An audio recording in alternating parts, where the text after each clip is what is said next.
I want to just quickly show you a couple of, did I turn this on? Yeah, it's okay. Good. So I want to show you a couple of examples. Some of them, one of them may be very familiar to you, one of them not so much, that I have directly used these relations that we derived here to generalize the problem. So the generalization is going to be such that something I didn't mention when I say I want to generalize it to, say, a weakly curved or a slightly different problem than the problem we discussed, is that the flame temperature may not be the adiabatic temperature. And so you see here we generalized, hand waving, the expression that we had before by changing the flame temperature from TA to TF. But of course, I multiply and divided this factor so that it remained correct there. And so the flux into the reactant is going to have a temperature difference between flame temperature and adiabatic temperature, okay? Again, a generalization. But as I said at the bottom, this can be verified rigorously by the asymptotic analysis in what is known in the literature NEF, or near equidiffusional flame. In other words, when Lewis number is not extremely different than 1, and one can, you know, essentially derive this relation. So here is the first example, a flat flame on a porous plug burner. So what we have is a porous plug burner here, a flame standing at some position XF. The idea of here is a typical Makina flat flame burner. Essentially, you want to ensure that the mass flux that leave the porous plate here is constant, is M, and that the temperature is left constant as the T equal to TU.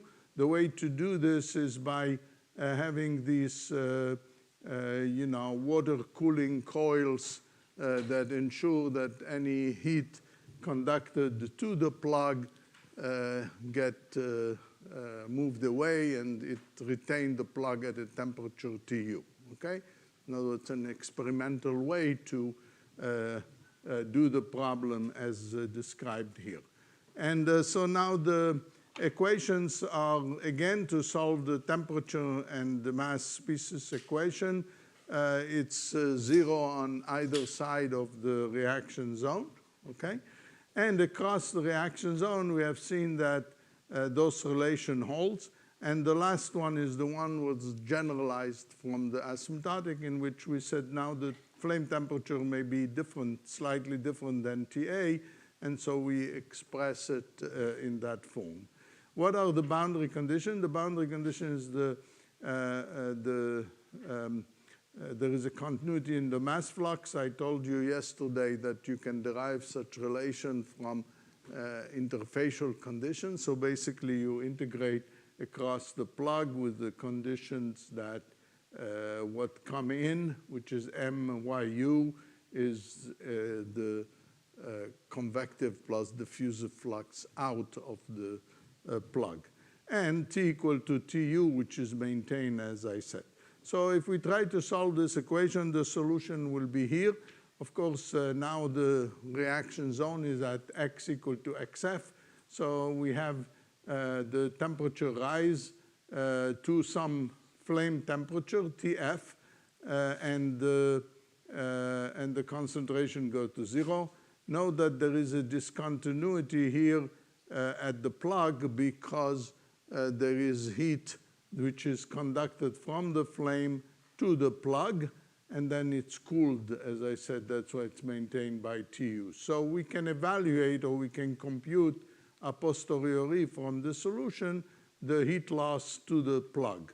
And part of the solution tell us what the flame temperature is, since M is known, the mass flux which is provided at the plug.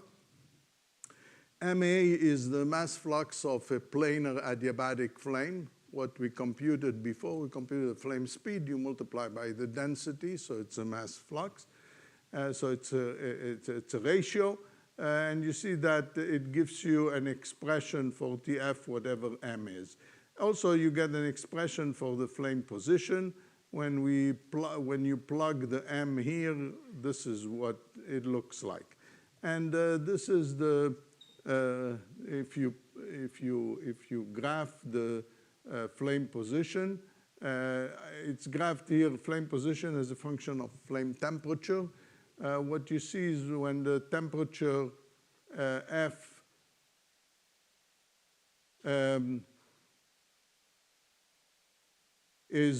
when the temperature TF is close to the adiabatic temperature, then the position X will become very large or goes to infinity.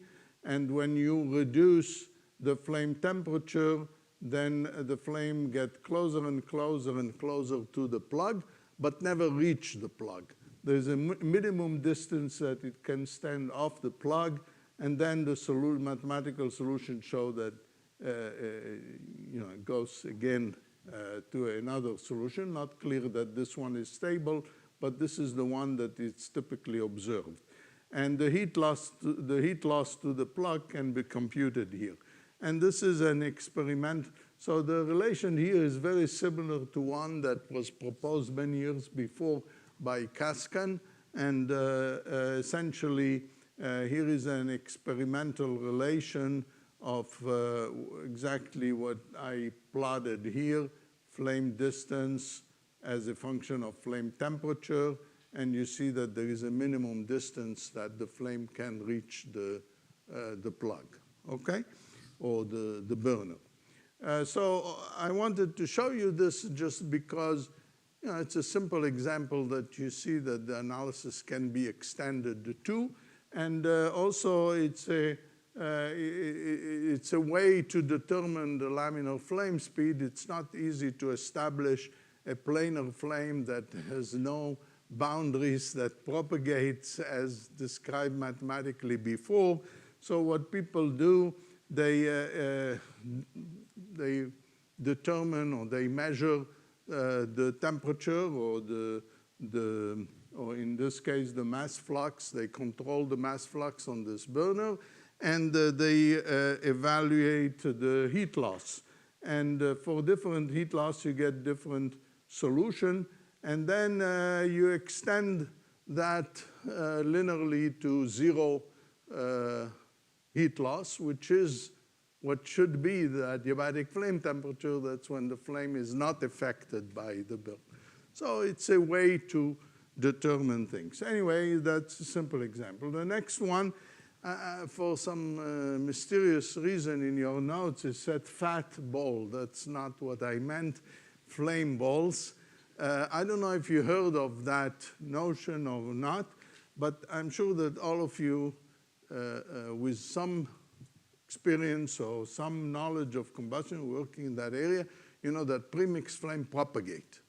Yet, Zeldovich in the 1944 showed that the mathematical equation of a premixed flame admit a solution which does not propagate, a spherical flame only. Not planar, not cylindrical, spherical flame. And so you have a spherical flame that sits steadily at some position. There is no flow, right? So the velocity is zero. So you have to solve the diffusion balance by reaction. The same thing for the mass fraction and for the energy with the heat release Q. And the condition, and I'm using the same idea, so the same simplified model as I described before, without discussing much. Here is the solution. I mean, without going through the detail of the condition and so on, here's the solution. So the solution is essentially goes like 1 over R outside the flame, and it's essentially the temperature is constant, is equal to TB, not necessarily adiabatic temperature, and Y is equal to 0.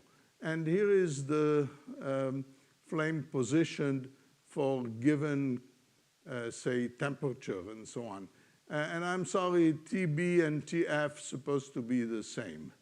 Okay, I just didn't fix it. Okay, so the idea is that the flame can be held steadily just by diffusion.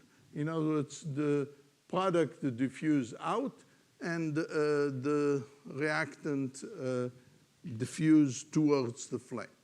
Now, unfortunately, or not unfortunately, I mean, at that time when that solution was obtained, which is maybe counterintuitive in a certain way, it was examined whether, okay, suppose that you have that solution, maybe if I perturb it a little bit, it will either grow and propagate out as an expanding flame or will collapse as an impeding flame.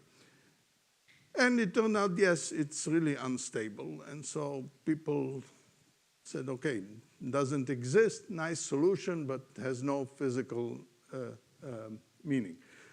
Before I make the next comment, I just want to say, well, here actually I wrote that TB's TDF maybe was intentional. And then what's interesting is that the flame temperature this is the adiabatic part. And so there is a difference here between Lewis number -1.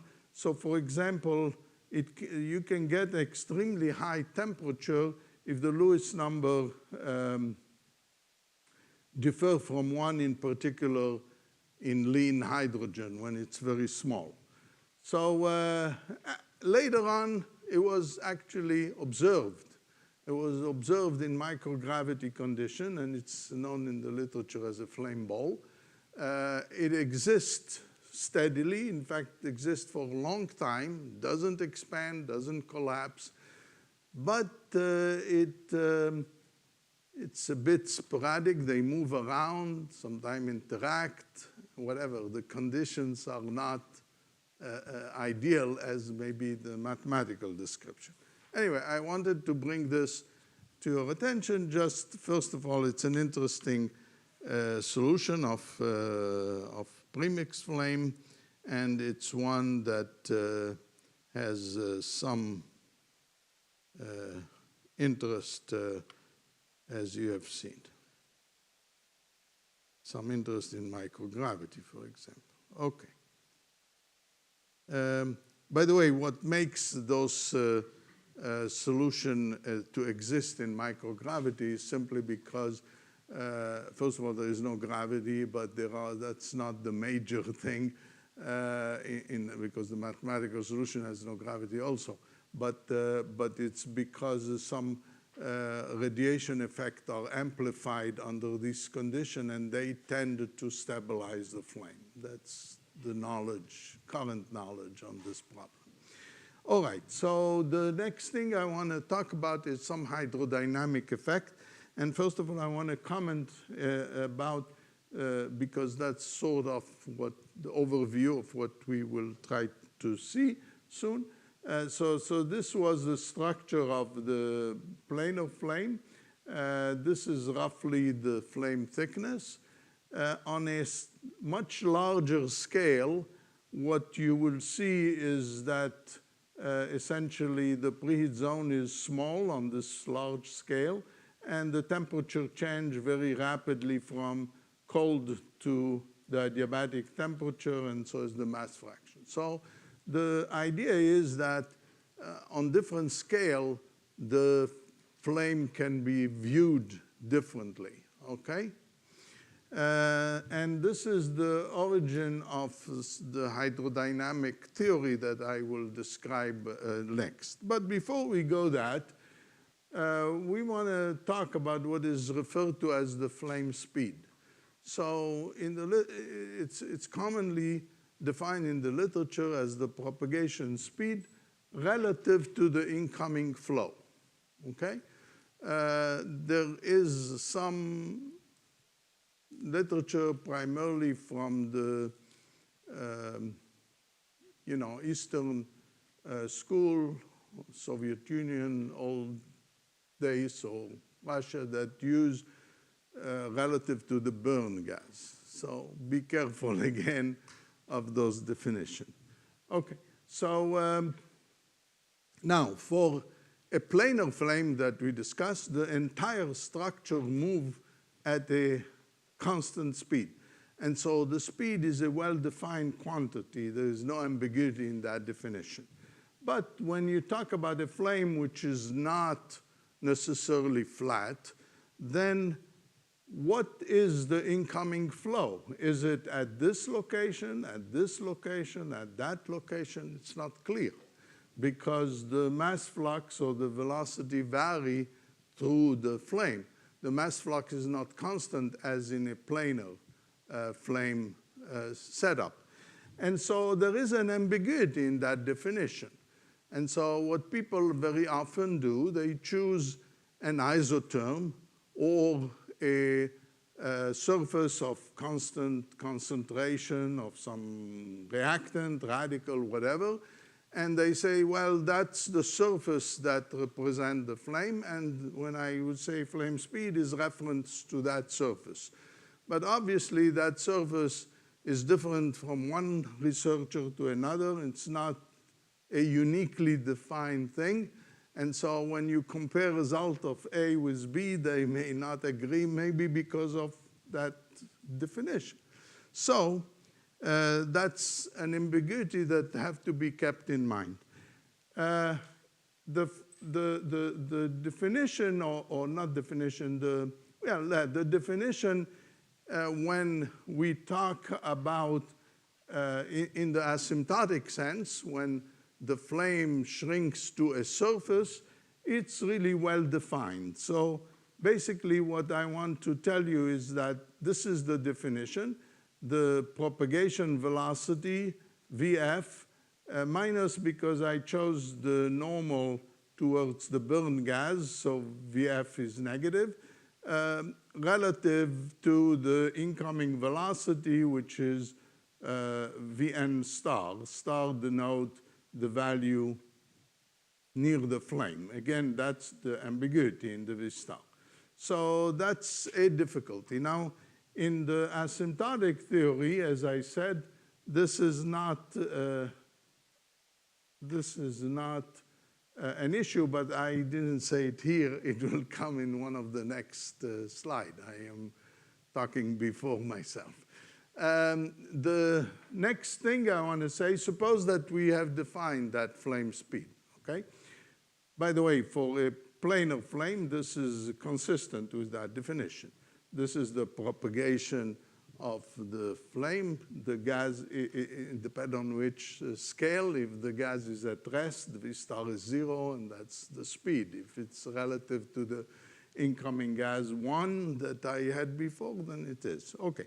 So the first thing I want to say, a fundamental question is, how does this flame speed depend on the conditions of the mixture, of the local flow, and so on? In fact, such relation is not known, okay, in general. It is only known in some limited way. The first idea started with Landau and Darrieux, where they were interested in the stability of planar flame. And they say, well, even the one which is not planar corrugated, every segment of it propagated the laminar flame speed, okay? And that was their idea. We will see the consequence of this assumption. Later on, Markstein, again, interested in stability of flame, said, okay, but the curved flame may have some dependence on the geometry or on the curvature. And so he introduced phenomenologically a dependence of the flame speed on the curvature. And of course, the coefficient is a phenomenological one. It's not known, but he went a great deal in measuring different types. And so he had an idea what it is, but again, there is no expression for it. So this was the advance at that time. And then came some more rigorous asymptotic studies in the 1950s. And these studies were able to derive an equation for the flame speed under the assumption that the flame is thin or using multi-scale analysis, and derive an expression for it. But not only that, also have a clear dependence on the mixture properties and so on, this coefficient that Mark Steen missed, which was exactly determined, okay? Derived. I emphasize derived because some people think it was, oh, made up. No, it's derived. Now, in addition, the new relation show that it does not depend only on curvature, but it depends also on the local straining of the flow, a quantity which is known as flame stretch, and I will talk about it. So this is just the general picture of what's coming. So in the hydrodynamic theory, the assumption is that the flame, which is typically thin, I told you it's of the order of 1 millimeter or so, maybe even a little bit bigger, is small compared to some other hydrodynamic lengths. So for example, if the flame is corrugated, the thickness is much smaller than this corrugation, or the wavelengths of this corrugation. And so in this, and the flame zone is the region where all this activity occurs. And when in the limit, then we will see in a minute the flame collapse into a surface, but that surface is like a boundary layer, for example, in aerodynamics that has some region, and you have to develop the detail inside. Now, the focus in this analysis, and I emphasize it here, the main objective is the determination of the large-scale flow which is induced by the flame. It's not to derive the chemistry inside the flame. Is that all these will be sort of assumed to some simplified form. The intention is to derive the global flow, okay? Otherwise, a different analysis is needed. Okay, so again, in the limit, when did I introduce? I introduced the delta. Delta is the ratio of the flame thickness to this length L, and it's a small parameter. So this is where the new small parameter in this analysis. Okay, so now when delta become very small, in particular in the limit when delta equals to 0, the entire flame collapses into a surface. I will call today the surface F of position and time, okay? The surface is described essentially by this functional form, and that surface separates the unburned gas from the burned gas, and my notation will be always that F is negative in the unburned gas, F is positive in the burned gas, and the normal point toward the burned gas. This F can be also written explicitly sometimes as x equal to f of y zt if one of coordinate is, say, approximately where a planar flame is or something like that.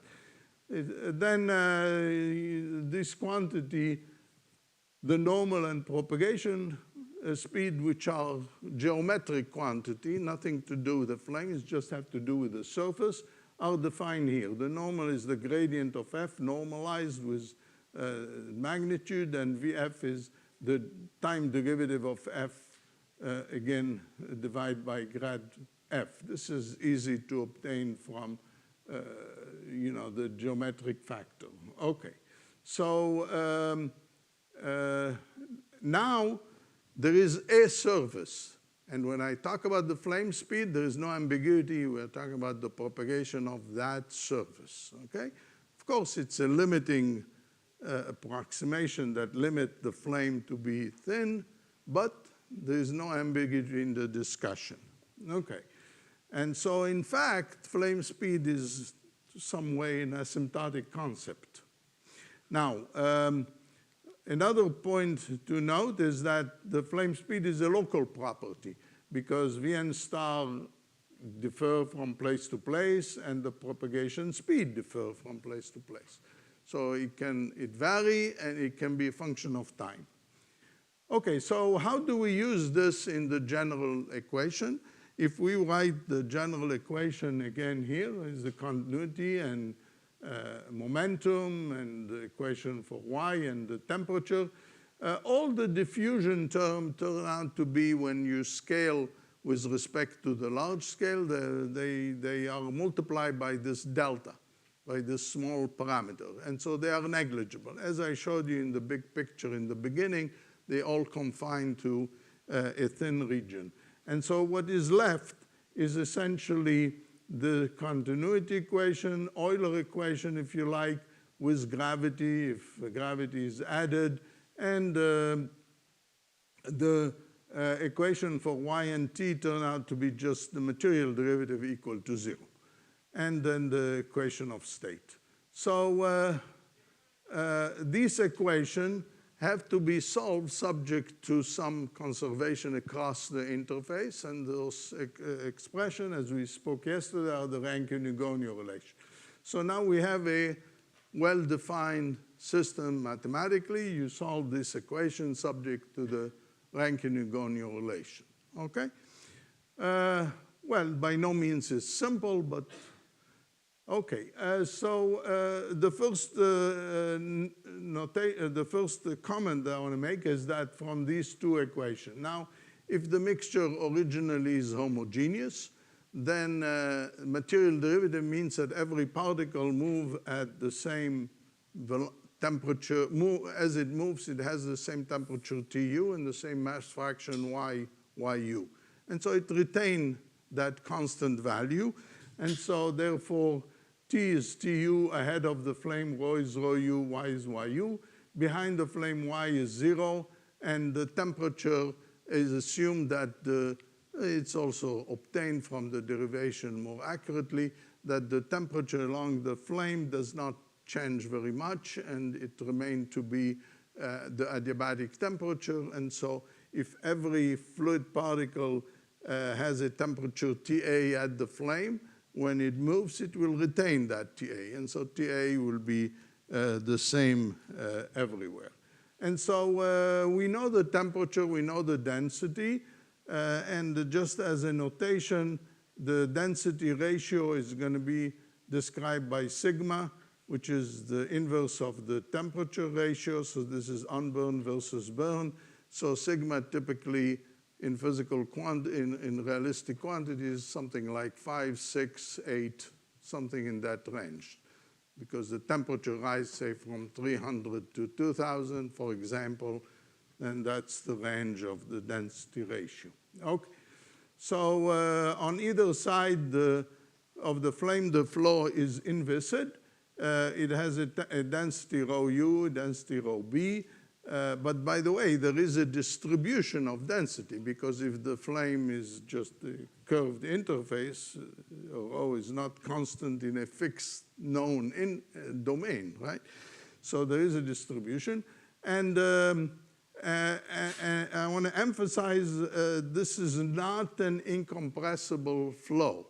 It's a density, a variable density flow. Incompressible means it's 0 everywhere. You can say it's incompressible in part of the domain, in another part of the domain, but since those domains are not a priori known, so it's not really an it's just maybe a terminology, but it's important to remember. So we end up with now solving the Euler equation, the Rankine-Hugoniot relation, and the assumption, as did Landau at the time, that we are going to start with it as the leading approximation, that the flame speed is the laminar flame. So every segment of the flame propagates at that speed. Okay. Just as a comment, that the flame speed can be also recast into an equation for the flame surface. So it's an evolution equation that describes F, right? Because the flame speed essentially determined Vf, and Vf was Ft divided by the gradient of F, the norm. And so this is an equation for the flame position. So If I know the flame speed, I know the flame position, I know the changes in the flame surface. There's just a comment that I want to use in some of the future discussion is the following.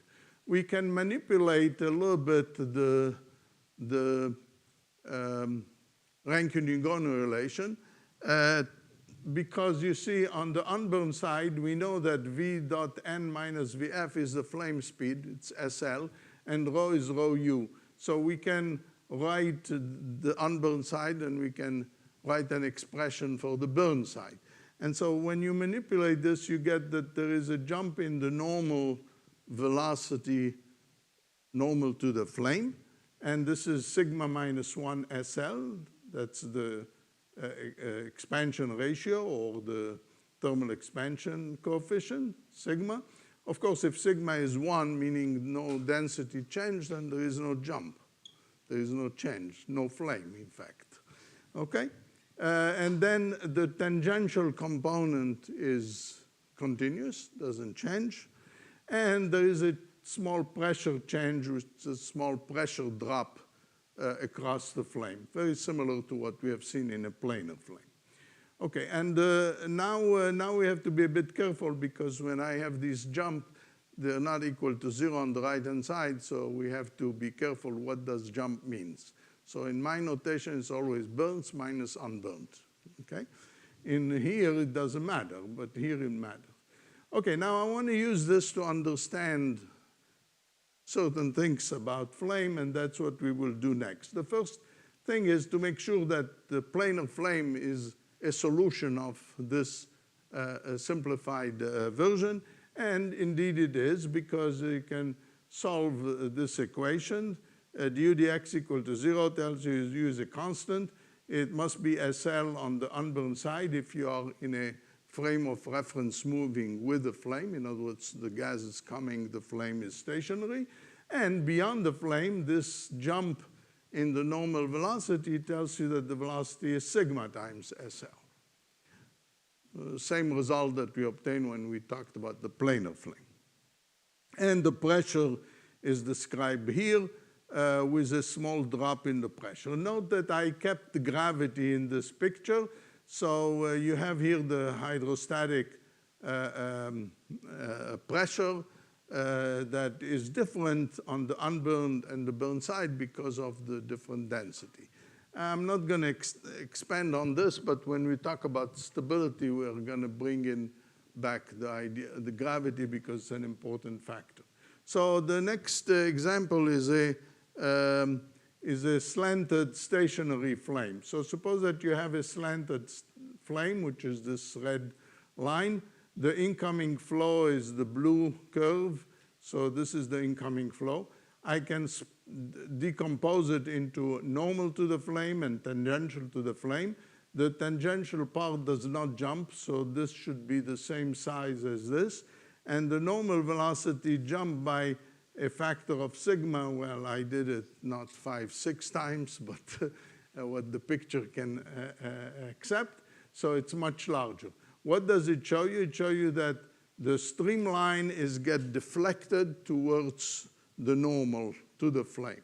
So across a slanted flame, the gas, incoming gas get deflected towards the normal as a result of gas expansion. And if you want, you can calculate, given a certain angle of inclination, you can calculate the angle of the deflection. It's given here. I'm not going to get into this. But of course, the limiting situation are correct. For example, delta is equal to 0 either when theta is 0, which means the flame is aligned with the incoming flow, or, which is not very physical or interesting, but the opposite one is theta equal to 90 degrees, the planar flame, and that agree with this. Okay. What about if the flame is slightly, or the flow is, you have a non-uniform flow coming in, but it's unidirectional, like U is U, depend on Y only, like what you see here. Of course, we can compute the normal to the flame because we don't know what the flame surface is. And and let's assume that it's steady. In other words, the flame is stationary. You will see an example in a minute. So essentially, the normal component, the incoming flow must equal the flame speed. So since you don't know the shape of the flame, you assume it's x equal to f of y.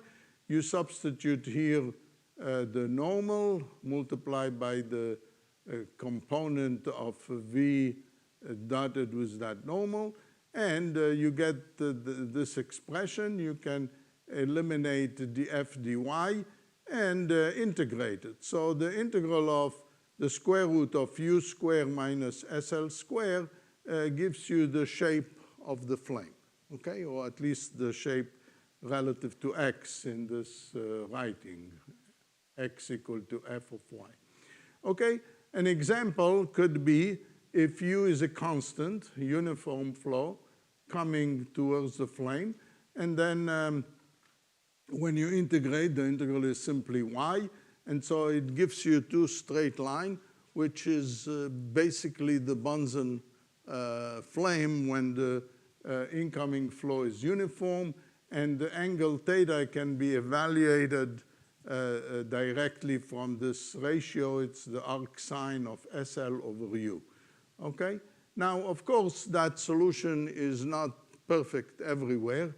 It's good here, but it's not good here because there'll be some heat losses to the burner, and it's not good at the tip where you have a discontinuity, a cusp that in reality it's a little rounded, okay?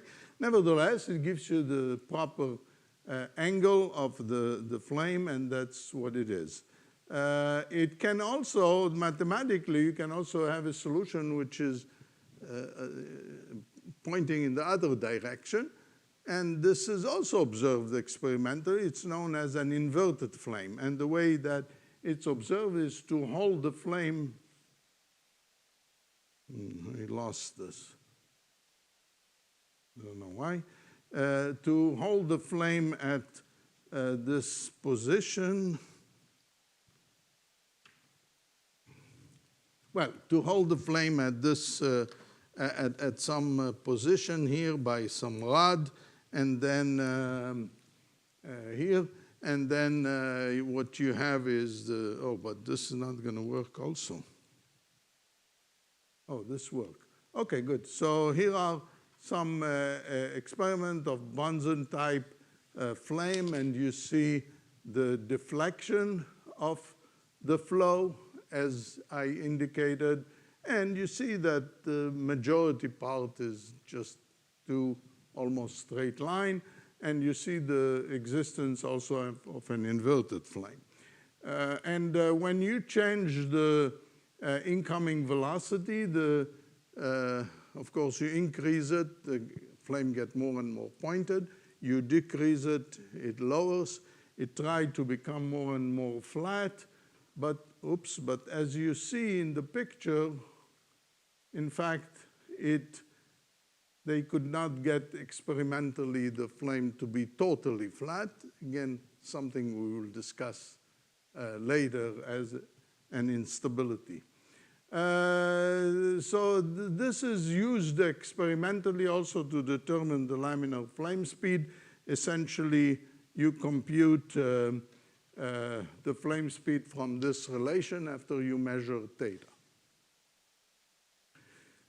If the flow is not assumed uniform, but is assumed to be parabolic, like you would expect, say, between two plates, you can also obtain a solution. It's a little more complex. It's not just a straight line.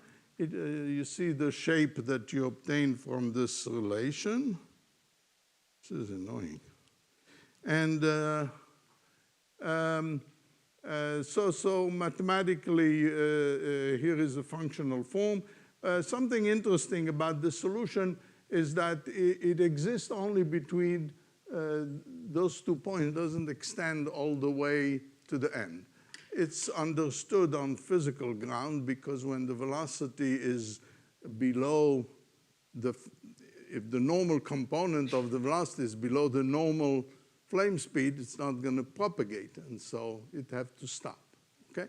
So maybe it's related to that relation, but it's a limitation of what the model is. And clearly the velocity near the end goes to 0, so it will be at some point less than the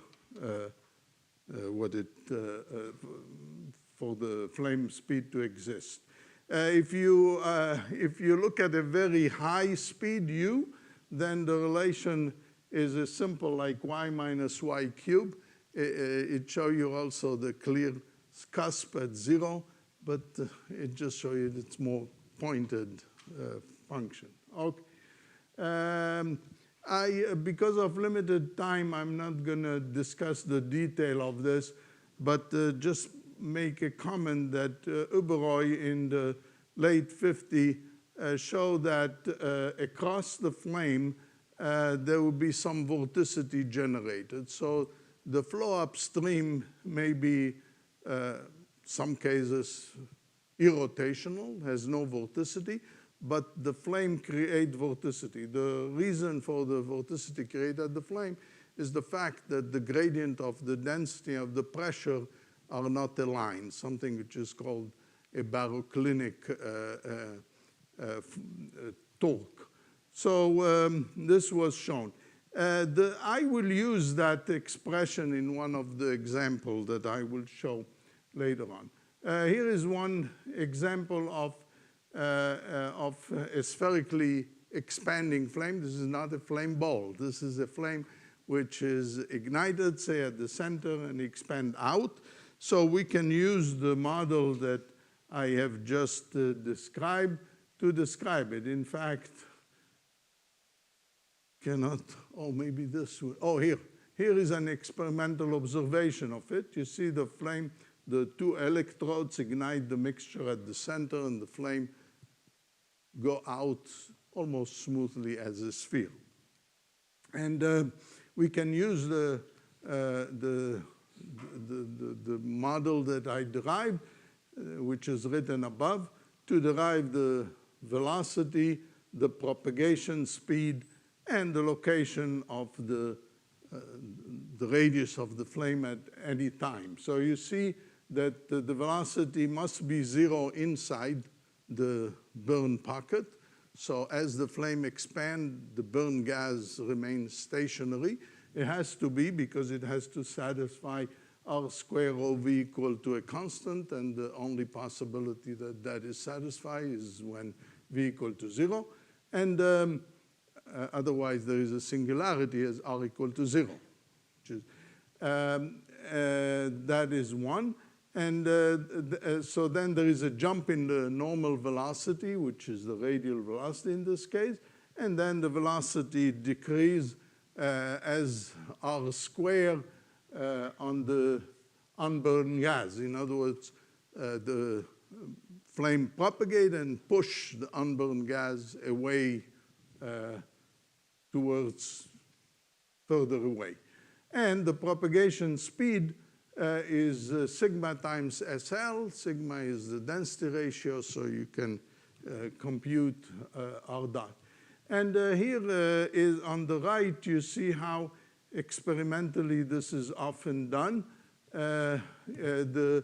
Essentially, what you see, this angle is the position of the radius at different time, and it shows that it behaves like essentially the theory. However, the experimental shows some other interesting fact, is depending on the equivalence ratio, the approach to this constant R dot equal to sigma SL can be from above or from below. From below as here, from above as some of the other curves. And something that we will discuss later on. It comes from a different aspect of the theory, as you will see. Remember that for the time being, we have assumed that the flame speed is constant. It's the laminar flame speed. So, but the fact that R dot go to sigma SL is again an experimental way to measure flame speed. people let the flame expand and then extrapolate the data to get that asymptote. Okay, in fact, you do it the reverse, but anyway. Okay, so this is, you can also discuss an inwardly propagating flame. In other words, the burn gas is outside, somehow established, and then the flame propagate in. And you can, in principle, talk about a stationary spherical flame, which is going to be stabilized at a point source, which in practice is like a small spherical burner. So if you have a porous sphere which act like a burner, and out of it come a constant mass flux, which is a radial flow, then that's what you get, and the answer tells you the position of the flame, where the flame is held stationary. Okay, so okay, now this also doesn't work. I don't know why. Okay. So hopefully this will work. So the first thing is important to notice is that as the flame expands, the surface of the flame increases.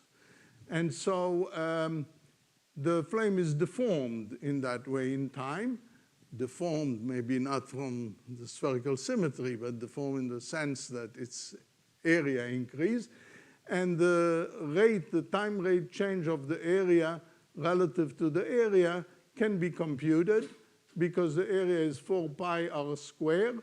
The derivative of A gives you 2r dot. So you get the 2r dot, you divide by A, cancel whatever, and that's what the relation is. And this is known as flame stretch. But this is a particular example of flame stretch. So you see we have obtained it from a fundamental picture of the flame. In particular, note that an expanding flame would have a positively K. That will be my notation on. So it's stretched. An inwardly propagating flame is compressed. And the stationary flame is neither stretched nor compressed. Okay? The next example, I will again be brief because of lack of time. So the next example is something that has to do with counterflow flames. So there is a variety of ways to look at it. You can have two burners impinging against each other, which is a counterflow flame. And then if both are combustible mixture, then you will get two flames, as we call them twin flames, okay? If one of them is combustible and the other one is an inert, then you get only a single flame. Why would you want to do that? Because sometimes you want to simulate a situation where the situation is adiabatic, for example, and so you make sure that the inert gas is at the adiabatic temperature, there is no heat loss, or things like that. And there is another way to do it, is of course to impinge the flow against the plate, which is, say, held adiabatically if you want an adiabatic condition. And that's the mathematical example that I will focus on. Simply, it's simpler than to talk about the two flame, but it's identically the same. If there is no combustion, the flow against the plate, those are the streamline that you expect. The flow comes towards the plate. There is a stagnation point here, and then it diverts in both directions. And the flow is given, this is an axisymmetric flow, okay? So in cylindrical coordinate, it's given by the relation above, U and V. This is a potential flow, no vorticity. It's simply derived in basic fluid mechanics. Epsilon is the strain rate. In other words, it's the gradient of the velocity, roughly, that is coming towards the flame. The way usually this is obtained is a flow past, say, an object, but the focus is very near the object. So very near the object, that's the nature of the flow field. What happens if you have combustion? So first of all, you will see the streamline have to be deflected, remember? So they will not follow this blue curve, but rather they'll follow the green curve. They have to be deflected towards the normal. So they get deflected in this way. And so there will be some kind of displacement of the incoming flow. So the solution cannot admit this solution, but it will be, as you see, displaced from the situation with no combustion with a distance a. And in the unburned gas, it's easy to then write the answer. And there is a relation between the flame position and this displacement. Neither of one we know yet. We have to solve now the burn gas. You know, in some of the previous example, we're able to deduce something about the flame shape without solving the burn gas. For example, in the Bunsen flame, to solve the burn gas is not simple. And so, but here we can. So in the burn gas, we write the Euler equation, we write the jump condition, and we obtain the proper relation on the burn side, and we have to solve those equations, and it's using so-called vorticity stream function formulation. Anyway, it ends up with this mathematical problem that is written here. It's a partial differential equation for psi, which is related to the essentially, it's what is known as the stream function. Psi equal to a constant is the stream lines. So a solution of this turned out to be simple. It has this form where psi is r squared times f, and you can evaluate it. And then that's what it looks like, including the flame position and that displacement effect. So you see, in the absence of combustion, it's the blue curve. It goes all the way to 0. In combustion, it comes to where the flame is. There's jump in the velocity, and the burn gas is no longer potential. It has vorticity, and it's the... Okay, so this is a comparison to experiment, to other experiment, and this is my last slide for now, and we'll take a break. Okay, suppose that we talk about that same notion that we talked about before about the spherical flame. We take an element of the flame area on the flame surface, and we ask, does it change in time? And we compute this dA dt divided by A, what I called before flame stretch. You're not going to see that in no book, by the way, this slide. So this is very simple, is the limit of A at a slightly t plus a delta t minus at divided by delta t. The A is essentially r plus the position square, right? This is an element on the flame surface, is axisymmetric, minus pi r square is the original at original time.